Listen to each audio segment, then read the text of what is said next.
Karon mga ga kay nag-uol ko. Sakit akong tiil. Dan kicks baka naman. Sukad-sukad karon mo kasuya ni.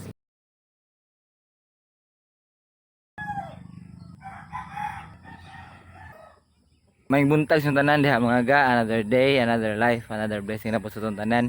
Karon ay kano 28 nga adlaw sa atong 100 day running challenge. 2 days to go na lang.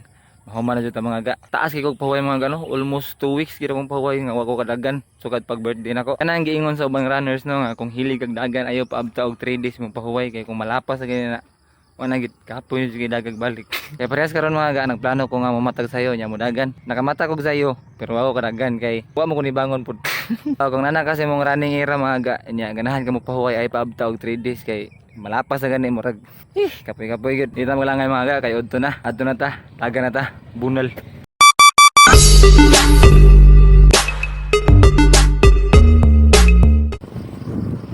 Udto na.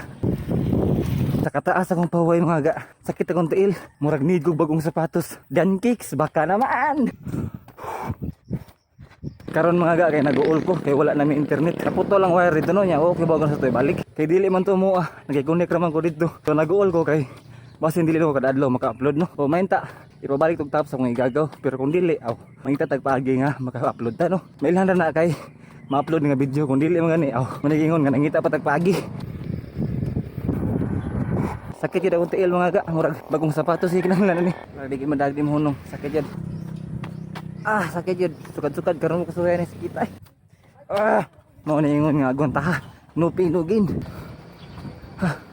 Pinis ga. Enjoy jud akong tiil mga ga. Sakit kayo. Pero okay ra na mga ga. Kaya ra ni. Moto siya mga ga.